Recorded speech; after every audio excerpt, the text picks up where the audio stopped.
Hai, Assalamualaikum dan selamat sejahtera. Diharap semua pelajar berada dalam keadaan sihat walafiat. Okey, untuk hari ini kita masih lagi dalam standard kandungan 3.2 kepentingan gizi seimbang. Cuma kita akan fokus pada standard pembelajaran 3.2.2 menganggar kalori makanan yang diambil dalam setiap hidangan dan merancang satu gizi seimbang. Baiklah, pertama sekali yang perlu kita tahu adalah mengenai nilai kalori makanan. Okay, nilai kalori juga dikenali sebagai nilai tenaga, iaitu jumlah tenaga yang dibebaskan apabila 1 gram makanan dibakar dengan lengkap di dalam badan.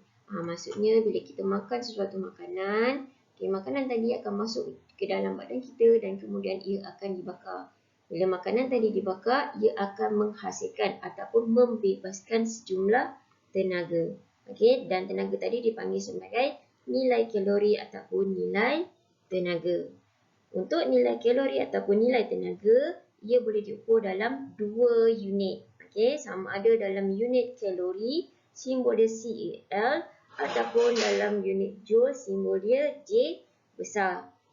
Okey, macam mana nak tukarkan nilai kalori kepada nilai joule? Boleh tengok dekat sini. Okey, 1 kalori bersamaan dengan 4.2 joule. Okey, itu kalau unit kalori. Kalau unit kilokalori, 1 kilokalori bersamaan 4.2 kilojoule. Maksudnya kita just darabkan nilai kalori dengan 4.2 barulah kita dapat nilai joule. Okey. Dalam makanan yang kita makan, tentunya mengandungi beberapa kelas makanan. Tetapi hanya 3 kelas makanan sahaja yang akan dibakar untuk menghasilkan tenaga, iaitu karbohidrat, lemak dan juga protein. Boleh tengok dekat sini. Ini kelas makanan tadi, lemak, protein dan juga karbohidrat. Bila lemak, protein dan karbohidrat dibakar, ia akan menghasilkan kuantiti tenaga yang berbeza. Tengok ni.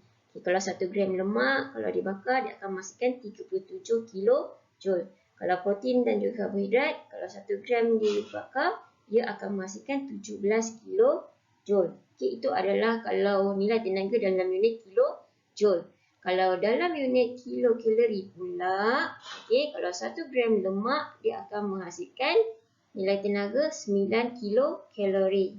Kalau protein dengan karbohidrat, 1 gram dibakar, dia akan menghasilkan 4 kilokalori. Macam mana nak tukarkan nilai kilokalori kepada kilojoule? Just darabkan semua ini dengan 4.2. So 9 kalau darabkan dengan 4.2 akan dapat nilai menghampiri 37 kilojoule. Kalau 4 kilokalori darab 4.2, dia akan mendapat nilai menghampiri 17 kilojoule. Baiklah, ini adalah contoh alat yang kita gunakan di makmal untuk mengira nilai kalori. Alat ni dinamakan sebagai kalorimeter boom. Kita akan letakkan sampel makanan di dalam ni. Kita akan letakkan oksigen. Kalau dalam badan kita pun makanan dibakar dengan menggunakan oksigen. So sampel makanan tadi akan dibakar dengan gas oksigen dan seterusnya dia akan mengeluarkan bacaan berapa nilai tenaga ataupun nilai kalori yang dihasilkan. Baiklah, ini contoh satu hidangan makanan. Kita ada nasi ayam, betik, telur, kari pap dan juga jus oren. So bila kita makan semua makanan ni, makanan ni akan dibakar untuk menghasilkan tenaga. Jom kita tengok satu persatu nilai kalori makanan-makanan tersebut. Kat sini kita ada nasi ayam, nilai kalori dia 2300 kilojoule. Kalau betik pula 160 kilojoule, nilai kalori telur 300 kilojoule, kari pap 150 kilojoule dan juga jus oren 205 kilojoule. Agak-agak berapa jumlah nilai kalori daripada satu hidangan makanan ni? Jadi untuk dapatkan nilai kalori bagi satu hidangan makanan yang lengkap ni, kita perlu tambahkan semua sekali. Okey, nasi ayam tadi nilai kalori dia 2300 kilojoule, kita tambahkan nilai kalori telur, kari pap, betik dan jus oren. Akhirnya kita akan dapat jumlah nilai kalori 3120 kilojoule. Contoh pengiraan nilai kalori yang seterusnya. Okey, diberi abu, diambil 100 gram karbohidrat, 60 gram protein dan 5 gram lemak sebagai dia punya breakfast ataupun sarapan pagi. Okey, soalan minta kita hitung nilai kalori yang diambil oleh abu dalam unit kalori. Okey, soalan dah bagi jadual sini siap-siap. So, kalau unit kalori kita lihat yang ini bermaksud 1 gram lemak darabkan dengan 9. Protein, 1 gram protein darabkan dengan 4, 1 gram karbohidrat didarabkan juga dengan 4. Okey. Daripada maklumat yang beri, karbohidrat tadi 100 gram, so darabkan dengan 4. Protein 60 gram darabkan dengan 4 dan lemak 5 gram didarabkan dengan 9. Okey, so nak kira nilai kalori dia, just tambahkan semua. Okey, 100 gram darab dengan 4 akan dapat 400 kilokalori. 60 gram darabkan dengan 4 akan dapat 240 kilokalori. 5 gram darabkan dengan 9 akan dapat 45 kilokalori. So, nilai kalorinya tambahkan semua akan dapat jawapan akhir 685 kilokalori. Okay, macam mana nak tukar nilai kilokalori ni kepada kilojoule? Okay, semua kena ingat 1 kilokalori bersamaan 4.2 kilojoule. Okay, bermaksud kilokalori ini just darabkan dengan 4.2 akan dapatlah 2 dalam unit kilojoule. Okay, 685 kilokalori darabkan dengan 4.2 akan dapat 2877 kilojoule. Baiklah, kita lihat pada contoh yang seterusnya. Ni apa ni? Ini adalah Maggi kegemaran ramai. Okay, selalunya di belakang plastik Maggi akan ada maklumat pemakanan. Okay, bukan Maggi saja. Kebanyakan makanan yang ada di pasaran selalunya akan ada maklumat pemakanan. Okay, daripada maklumat pemakanan ini kita boleh tahu dia punya nilai kalori ataupun nilai tenaga. Okay, kalau lihat dekat sini, dekat Maggi ni, okay, nilai tenaganya adalah 264 kilokalori. Okay, macam mana kita nak pastikan betul tak Maggi ni menghasilkan tenaga 264 kilokalori?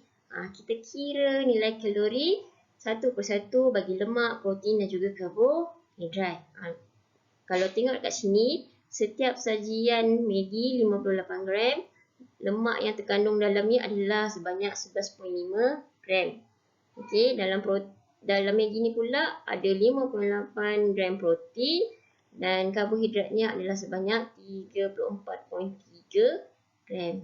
So dia nak dalam dekat sini dia bagi unit kilokalori kan. So kita darabkan, kalau lemak tadi 11.5 gram, kita darabkan dengan 9. Okey, kalau protein tadi 5.8 gram darabkan dengan 4. Kalau karbohidrat 34.3 gram, kita darabkan dengan 4. So, kita akan dapat nilai kalori untuk Maggi tadi 263.9 kilokalori.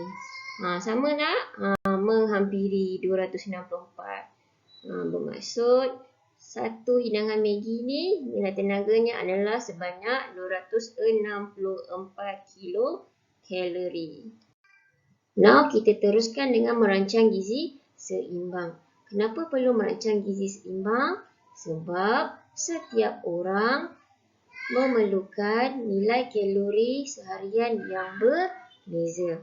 Okey, kalau lihat di dalam jadual ni, okey, tengok dewasa lelaki, umur yang berbeza, nilai kalori yang diperlukan pun berbeza. Okey, begitu juga dengan dewasa perempuan, ibu mengandung dan juga ibu menyusu. Okey, kalau orang itu semakin aktif, selalu buat kerja, nilai kalori yang diperlukan pun lebih banyak. Okey, kalau orang yang jenis kurang aktif, Okey, kurang buat kerja, nilai kalori yang diperlukan seharian pun sedikit. Okey, jadi adalah sangat penting untuk kita merancang menu seharian agar dapat nilai kalori yang diperlukan. Tak boleh kurang, tak boleh lebih. Okey, kalau nilai kalori seharian kita kurang daripada yang diperlukan, kita akan jadi cepat letih, kurang tenaga. Okey, kalau terlalu kuranglah nilai kalori seharian tu. Kalau lebih pula daripada nilai kalori seharian yang diperlukan, ia akan menyebabkan berat badan kita bertambah. So bila bertambah, ia akan menyebabkan kita risiko untuk kegemukan, obesiti ataupun kegendutan. Okey, boleh faham semua? Okey, itu sahaja untuk hari ini. Sekian, kita akan teruskan dengan perbincangan. Okey, terima kasih.